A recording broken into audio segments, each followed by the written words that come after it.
What's going on, y'all? It's Cone back here again today with another video. We need to have a little bit of a talk.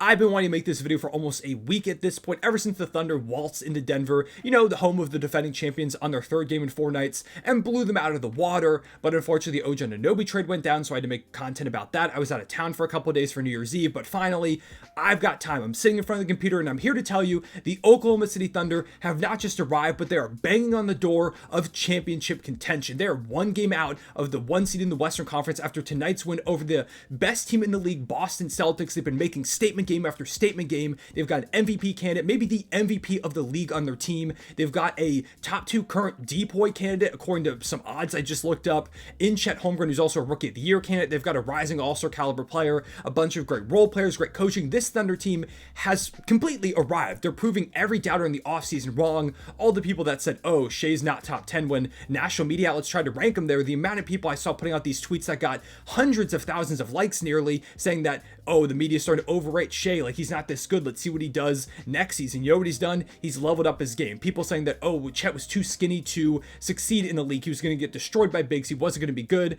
Right now, having one of the best rookie seasons we've seen in a very long time and may be an all-star. Jalen Williams, oh, he shouldn't have been top 2 in Rookie of the Year voting, he's not actually that good. You know what he's doing out there? Destroying the league and making big plays against some of the NBA's best squads. It doesn't matter who you take a look at in this Thunder team, pretty much everybody is proving somebody wrong in some way, and it's been amazing. As a Thunder fan, this is what the rebuild has been building to, because over the past few years, which it's only been a few years, by the way people have talked about this rebuild over the course of it, you would think the Thunder haven't made the playoffs since like 2016, but we were in a game 7 against the Rockets in the bubble. Like, that was almost 4 years ago when we reached these playoffs, which the Thunder will be in, by the way. But coming into the season, it had only been 3 years since we were in a literal game 7, and last year we were 1 game away from making the playoffs. But no, people tried to make the Thunder face of tanking, saying they were the black eye of the league. They were a disgrace, that the Thunder had to trade Shai because he didn't match the timeline, that Shai was going to be the next superstar dealt, because the Thunder weren't going to be ready to win for years. Oh, all Sam Presti cares about is picks. He doesn't care about this team winning. Look at where the Thunder are now. Guess what? Takes a couple of years, and this Thunder rebuild has been way better and way quicker than most other rebuilds out there. You take a look at some other teams in the league, it's not even close. The Thunder have not only gone from a rebuilding team a couple of years ago to last year being a middle of the pack team to a really good team. They have gone over the course of like 3 seasons to a near championship contender. It's a team that feels like they could battle anybody on any given night in any 7-game series and give them a hell of a fight, if not win the series itself. Over the past couple of weeks, the Thunder have been making statements left and right. December 16th, the Thunder go in and defeat the Denver Nuggets 118-117 on a Shai game winner in Denver. A couple of days later, blow out the Memphis Grizzlies. Not even close. A couple of days after that, blow out the Los Angeles Clippers. We'll say they were without Kawhi Leonard, but even still, game wasn't even remotely close. Lose the Lakers that Saturday. A few days later, after Christmas, go ahead, destroy the Minnesota Timberwolves. The worst loss of the season so far for Minnesota, the only team ahead of the Thunder in the Western Conference standings. They annihilated them 129-106. Literally the next day, defeat the New York Knicks, who are a really solid squad, beat them pretty comfortably. Knicks made a little bit of a comeback, but really this game was never too much in doubt in the fourth quarter. Then, a couple days later, third game in 4 nights, Thunder go into Denver again, and this time blow them out. 26-point win for Oklahoma City. I think that's the worst loss of the Nuggets season so far, I believe. If it's not, it's very, very close. Then they go up against the Brooklyn Nets a couple days later on New Year's Eve, destroy them, really not even a close game outside the first quarter. And then tonight, the reason I'm making this video, they face off against the best team in the league, the number 1 record in the Boston Celtics. Everybody's picked to win the championship at this point, and they beat them. They go ahead and pass another test. At this point in the season, they're tied for the 4th most wins against 500 or better teams in the entire NBA, only behind the Boston Celtics as well as the Minnesota Timberwolves. They're tied with the Milwaukee Bucks at the 3 and the 4 spots. They are passing tests with flying colors. Every time they face a championship contender, they either directly compete with them or they beat them outright. And against teams that are below 500, the teams that you're supposed to beat as a top level team, they're 12-1. They really don't ever lose to teams that are worse than them. They go ahead, they continuously stay ready, they dominate the inferior competition against these best teams, they beat them on a consistent basis. And this win against the Celtics was truly a special one. This felt like the grand test where the Thunder had a chance to go ahead and fully announce themselves to the world, and they did exactly that. Unfortunately, it was on League Pass. I don't know why this game wasn't nationally televised, but even still, it seems like a lot of people were paying attention. The national audience seems to have kind of realized what Oklahoma City's capable of from this game. And what they're capable of is defeating the league's best team in the Boston Celtics in a really close battle. The Thunder went up big in this one. I think they went up by as much as like 18 points in the fourth quarter. But the Celtics battled back. They got huge buckets from their cast of multiple all-star caliber players out there. Jason Tatum had 30 points, 13 boards, and 8 assists. Kristaps Porzingis was dominant with 34 points, 10 boards, 2 assists, and 3 blocks. Derek White was great, hitting big shots in the fourth quarter, 19 points, 5 rebounds, and 6 assists.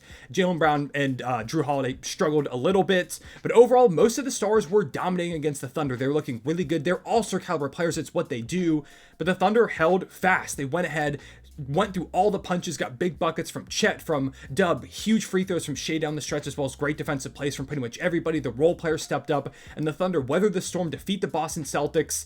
It's only the second time that the Celtics have lost this entire season with their starting lineup fully healthy. They're now 15-2 in those games. The Thunder went ahead and defeated the Celtics in a game where they shot above 35% from three. That's the first loss all season that the Celtics have had with that type of stat in their favor. They were 19-0 before this. They were held 17 of 29 in the restricted area. A lot of that is because of the defense of Chet Holmgren. And under Joe Mazzulla, the Celtics were 70-2 coming into this game when posting an offensive rating of 1.14 or better. They're now 70-3 because they went ahead and lost this one tonight. The Celtics gave the Thunder their best punch, and the Thunder weathered it and got a W against the league's best team. Shai finishes this game with 36 points, 6 rebounds, 7 assists, and 1 steal on 14 of 22 shooting, 3 of 5 from deep against the best defensive backcourt in the world. Derek White and Jrue Holiday are both all defensive caliber players, maybe even all defensive first team caliber players, and it didn't matter. He was shooting right over them, blowing by them. It didn't matter who was guarding him. I will give Jason Tatum some credit. Played some great defense on Shai down the stretch in the fourth quarter of this one, but for the most part, Shai was getting anything he wanted against the Celtics team that has been one of the best defenses in the league consistently and faced two phenomenal, like, all-world defensive guards, and it just did not matter. There's nobody in the world that can consistently slow down Shai. I firmly believe that, because he has consistently thrown the best defenders in the world every single night, and he is the model of consistency. 30-piece after 30-piece after 30-piece on high efficiency. He's averaging over 30 points per game on over 50% shooting as a guard. It's absurd. He doesn't make any sense. He's truly one of the most special offensive players we have seen in a really long time in this league, not to mention the defense, which continues to level up as well, averaging right around 2.7 steals per game. He's a monster out there, one of the league's most formidable two-way stars. And coming into the season, there was a meme that people had calling him Aura Man and saying that, oh, he can't really compete against the best teams in the league. He only thrives against the worst teams. He did it against the Nuggets a few days ago. He did it against the Nuggets again. He did it against the Minnesota Timberwolves, did it against the Knicks, did it against the Celtics tonight when they had the two best defensive guards, or two of them at least, in the world. Doesn't matter. Shai gets the job done. Chet Holmgren, 14 points, 3 rebounds, 7 assists. Huge playmaking from him. The Celtics were throwing a lot of pressure his way. He wasn't getting a lot of clean looks. When he did get them, he was knocking them down. 56% shooting, hit a number of big threes, including a dagger one. It felt like in this one, Celtics did keep it close after that, but it was a huge momentum shifting shot.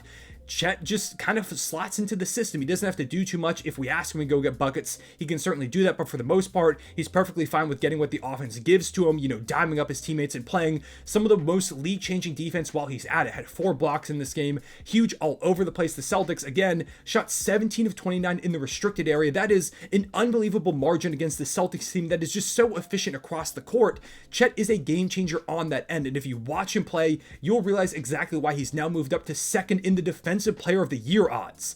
That's how good he's been as a rookie. When people try to say, oh, he's too small, he can't deal with the physicality of the NBA, he's probably going to make an all-defensive team as a first-year player. He's got the Thunder as a top-5 defense as that anchor. He is a special player on that end. So there's Shai, who's top 2 in MVP voting and making a rapid case for a top-5 player in the world. You've got Chet Holmgren, who might be a top-5 DPOY candidate in his rookie season, might be an all-star, and at the very least will be an all-defensive player while also being fantastic on the offensive end, especially with the efficiency. You've also got Jalen Williams rounding out this big three as a Swiss Army knife defensively, had 3 steals and 2 blocks, and offensively he is so much more polished than I think people realize. 17 points, 1 rebound, 1 assist in this game, shooting 50% from the field and 40% from deep on the season. Not too far off of 50, 40, 90. I think he can get there at some point in his career, and tonight was so big down the stretch because the Celtics started to send a lot of pressure at Shai in this one late because they weren't getting it done one-on-one, so they sent a couple of different guys. Like I said, Tatum played some great defense on him. We needed somebody else to step up because the Celtics were making this big comeback, back, and you know who that guy was. It was Jalen Williams. You need a secondary creator outside of your superstar if you want to be successful in this league, especially when games get kind of more half-court centric in the playoffs, and Jalen Williams is a great example of the perfect archetype of that kind of player. He went out there and got multiple huge buckets down the stretch, one where he just went ahead and attacked and got some free throws, got a big bucket on Jason Tatum, had a big bucket on, I think it was Al Horford as well, just a stop and pop type of fadeaway jumper. He is electric, plays the game very similar to Shai I see a lot of times. He's also going to be an all-star in this league. It's not going to be this season, but give it a couple years, and Jalen Williams is going to be a staple in the all-star game. They are one of the best young big threes in the entire league. Amazing on both sides of the ball, every single one of them highly efficient. They play so well off each other. This big three should terrify the rest of the NBA, not just in the future, but now, because they are currently destroying the league, and they're the catalyst for why the Thunder are as good as they are. But while those guys are the head of the snake, the Thunder are also one of the deeper teams in the entire league, and people don't realize that because we don't have these big names, but so many guys contribute at a high level every single night. Kenrich Williams is fantastic on a nightly basis, often playing a small ball big. Lou Dort has gone from a high-level defender that can't really knock down a shot to a 40% three-point shooter while still playing some incredible defense, just locked up all throughout this game. Aaron Wiggins, an amazing cutter who hits timely threes, also defends. Kaysen Wallace, as a rookie, is one of the most steady players on our team. Automatic from the corner. I feel like he never misses those three-point shots, hardly ever makes mistakes, plays great defense. Isaiah Joe is one of the league's best shooters and competes defensively. You know, Jay Will, when he plays minutes as the backup big, has been really solid this season. Micic, Josh Giddey has turned into Steph Curry as of late, hit 4-7 threes in this game and was knocking them down consistently against the Brooklyn Nets. It's a team that is truly clicking on all cylinders. These guys have figured out how to play well together. The chemistry is through the roof. They look unstoppable at this moment. Again, just one game away from the Timberwolves as the 2 seed in the Western Conference, 23-9 at this point. One of, I think, 4 teams with single-digit losses on the season still. One of 3 teams top 5 in offensive and defensive rating, an MVP candidate, an all-star rookie of the year, all-defensive type guy in Chet, a very closely up-and-coming all-star in Jalen Williams, great role players, a great coach in Mark Daignault, and they still haven't used any of their draft capital. They still have so many draft picks to trade to upgrade this roster if need be. If a superstar becomes available, the Thunder still have one of the top packages in the league just with draft capital. If a high-level role player becomes available to bolster this roster without messing up the core, that's very easily attainable because we have like Davis Bertans' contract, and again, like 17 first-round picks. This team is swimming in assets, and they're still one of the best in the entire league. It's unbelievable the position we're in right now, the way that Sam Presti has rebuilt this team. These guys have stepped up to the challenge, have arrived, have proved everybody wrong. The Thunder are here, and I believe I said this in the intro. A lot of people have been talking about, oh, the Thunder might just be one trade away, but I feel like the whole national narrative now is kind of swinging, and I'm kind of this belief too. The Thunder might not need that big trade to win it all right now. The way that they've been playing so far, maybe you just let this young core ride, see what they can do in the playoffs this year. I wouldn't be opposed at all to adding a high-level role player or two because you can always add more depth. Guys that have playoff experience. The Thunder are very young. I think 3rd youngest team in the league, don't have a ton of experience across the core. But even still, like, I don't think you need to go out there and make an all-star caliber player trade to compete with the best in the Western Conference right now. I've got full confidence in this team. Again, one of the best teams in the league on both sides of the ball. They're 3rd in net rating. Every single statistic says that this Thunder team, as much as some people want to believe, oh, they're going to get exposed in the playoffs like they're too young, every single metric, whether it's advanced, it's basic, it's just watching the game, says this Thunder team is dangerous right now. They can compete with anybody on any given night. I dropped my bold predictions video earlier today as I'm recording this video, talking about how the Thunder could potentially make a Western Conference Finals run. I believe they've got a fantastic shot at it this season, which I'll be honest, I didn't even think was going to be possible. I thought we'd come into this year, maybe we go in and sneak for a top seed, we win a playoff series, and I was perfectly content with that. And even still, I will be content if we just win a single playoff series because we weren't supposed to be in this position, and we're a young team with such a bright future ahead. There's still so many years left of this young core playing together.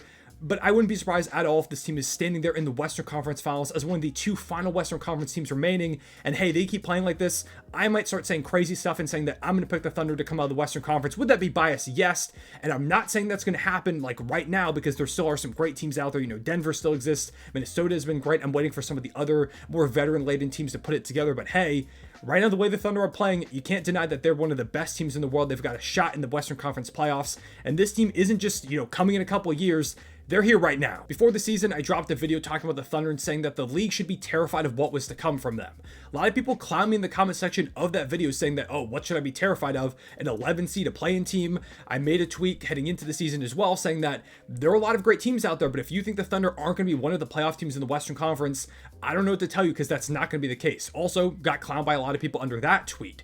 There have been multiple times where I've said, wait and see what's going to happen with this Thunder team. I promise you, the league isn't ready. And multiple times I've been said, I'm delusional. I'm a biased Oklahoma City fan, which, yeah, I am a bit biased.